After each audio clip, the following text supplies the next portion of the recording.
ನಿಂಬೆಹಣ್ಣು ಅಂದರೆ ನಿಂಬೆಹಣ್ಣು, ರೇವಣ್ಣ ನಿಂಬೆಹಣ್ಣಲ್ಲ, ಮಾಮೂಲಿ ನಮ್ಮ ನಿಂಬೆಹಣ್ಣು.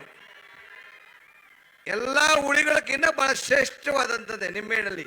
ರಾಜ್ಯದ ಉಪಮುಖ್ಯಮಂತ್ರಿ ಡಿಕೆ ಶಿವಕುಮಾರ್ ಅವರು ಬಾಗಲಕೋಟೆ ಕಾಂಗ್ರೆಸ್ ಅಭ್ಯರ್ಥಿ ಸಂಯುಕ್ತ ಪಾಟೀಲ್ ಪರ ಪ್ರಚಾರದ ಸಮಾವೇಶದಲ್ಲಿ ಭಾಗಿಯಾಗಿದ್ರು. ಈ ಕಾರ್ಯಕ್ರಮದಲ್ಲಿ ಮಾತನಾಡಿದ ಅವರು, ನಾನು ಬಾಗಲಕೋಟೆಗೆ ತುಂಬಾ ವಿಶ್ವಾಸದಿಂದ ಬಂದಿದ್ದೀನಿ. ಈ ಸಮಾವೇಶದಲ್ಲಿ ಸರ್ವಜ್ಞನ ವಚನವನ್ನ ಹೇಳಿದ್ರು. ನಿಂಬೆಗಿಂ ಹುಳಿಯಿಲ್ಲ, ತುಂಬೆಗಿಂ ಕರಿದಿಲ್ಲ, ನಂಬಿಕೆಯಿಂದಧಿಕ ಗುಣವ ಇಲ್ಲ, ದೈವವು ಶುಭವಿಂದಿಲ್ಲ ಸರ್ವಜ್ಞ. ಮಾವು ದ್ರಾಕ್ಷೆ ಎಲ್ಲದಕ್ಕಿಂತ ನಿಂಬೆ ಹಣ್ಣಿನ ಹುಳಿ ಶ್ರೇಷ್ಠ. ನಿಂಬೆ ಅಂದ್ರೆ ರೇವಣ್ಣನ ನಿಂಬೆ ಅಲ್ಲ ಅಂತ ಹಾಸ್ಯ ಚಟಾಕಿ ಹಾರಿಸಿದ್ರು. ರಾಜ್ಯದಲ್ಲಿ ಈಗಾಗಲೇ ರೇವಣ್ಣ ಕುಟುಂಬದ ವಿಚಾರವಾಗಿ ಸಾಕಷ್ಟು ಬೆಳವಣಿಗೆಗಳಾಗ್ತಾ ಇರೋದನ್ನ ನೀವು ಕೂಡ ಗಮನಿಸ್ತಿದ್ರ.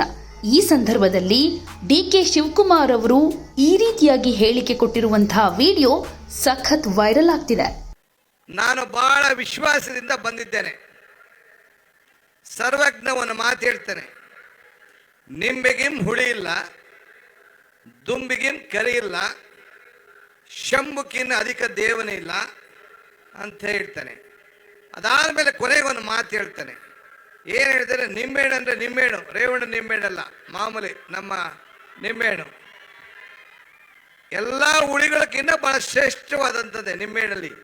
ಈ ದುಂಬೆ ಇದರಲ್ಲಿ, ದ್ರಾಕ್ಷಿಯಲ್ಲಿ, ಹುಣಸೆ ಹಣ್ಣಲ್ಲಿ, ಮಾವಿನ ಹಣ್ಣಲ್ಲಿ ಎಲ್ಲ ಹುಳಿ ಇರ್ತದಲ್ಲ, ಈ ನಿಂಬೆಹಣ್ಣು ಬಹಳ ಶ್ರೇಷ್ಠವಾದದ್ದು ಹುಳಿ ನಿಂಬೆಹಣ್ಣಲ್ಲಿ ಇರ್ತಂತೆ.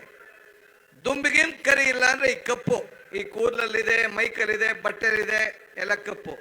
ಹಳ್ಳಿಲಿ ಓಡಾಡೋಂಥ ದುಂಬಿ ಗ್ಲಾಸ್ ಹೊಡೆದಂಗೆ ಹೊಡಿತಾ ಇರ್ತದಂತೆ, ಅಷ್ಟು ಶ್ರೇಷ್ಠ ಆ ಕಪ್ನಲ್ಲಿ. ಶಂಭುಕಿನ್ನ ಅಧಿಕ ದೇವರಿಲ್ಲ ಅಂದರೆ, ಶಂಭು ಅಂದರೆ ಈಶ್ವರ, ಪರಮೇಶ್ವರ. ಹಿಂದೂ ಧರ್ಮದಲ್ಲಿ ಎಲ್ಲ ದೇವ್ರಕ್ಕಿಂತ ದೊಡ್ಡ ದೇವರು ಶಂಭು, ಈಶ್ವರ ಅಂತ ಕರೀತಾರೆ. ಕೊನೆಗೊಂದು ಮಾತು ಹೇಳ್ತಾನೆ ಸರ್ವಜ್ಞ, ನಿಂಬೆಗಿಂ ಹುಳಿ ಇಲ್ಲ, ದುಂಬಿಗಿಂ ಕರಿ ಇಲ್ಲ, ಶಂಭುಕಿನ್ನ ಅಧಿಕ ದೇವನಿಲ್ಲ, ನಂಬಿಕೆಗಿನ್ನ ದೊಡ್ಡ ಗುಣ ಇಲ್ಲ ಅಂತ ಹೇಳ್ತಾರೆ. ಹಂಗೆ ನಾನು, ಸಿದ್ದರಾಮಯ್ಯನವರು ಮತ್ತು ನಮ್ಮ ಎಲ್ಲ ನಾಯಕರುಗಳು ನಿಮ್ಮ ಮೇಲೆ ಅಪಾರವಾದಂಥ ನಂಬಿಕೆ ಇಟ್ಟು 20 ವರ್ಷದಿಂದ ಒಬ್ಬ MP ಬಾಯಿ ತೆಗಿಲಿಲ್ಲ. ಒಂದು ಹೆಣ್ಣುಮಗಳು ನಿಮ್ಮ ಪರವಾಗಿ ಪಾರ್ಲಿಮೆಂಟ್ ಅಲ್ಲಿ ಧ್ವನಿ ಎತ್ತಿ ಬಾಗಲಕೋಟೆ ಜನತೆಯ ಗೌರವನ್ನ ಉಳಿಸುವಂತ ಕೆಲಸವನ್ನ ಮಾಡ್ತವೆ.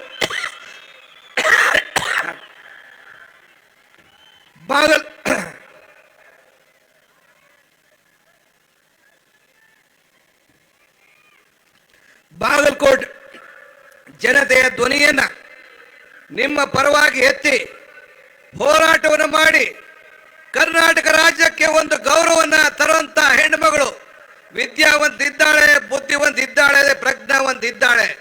ಇವತ್ತು ತಮ್ಮ ಮಡ್ಲಿಗೆ ನಿಮ್ಮ ಮತ ಹಾಕಬೇಕು ಅಂತ ಕೇಳಿದ್ದಾರೆ. ಆಕೆಗೆ ನೀವು ಪಾರ್ಲಿಮೆಂಟ್ಗೆ ಕಳಿಸ್ತೀರಿ ಅಂತೇಳಿ ಇವತ್ತು ನಂಬಿಕೊಂಡು ನಾವು ನಿಮ್ಮ ಮುಂದೆ ಬಂದು ನಿಂತಿದ್ದೇವೆ.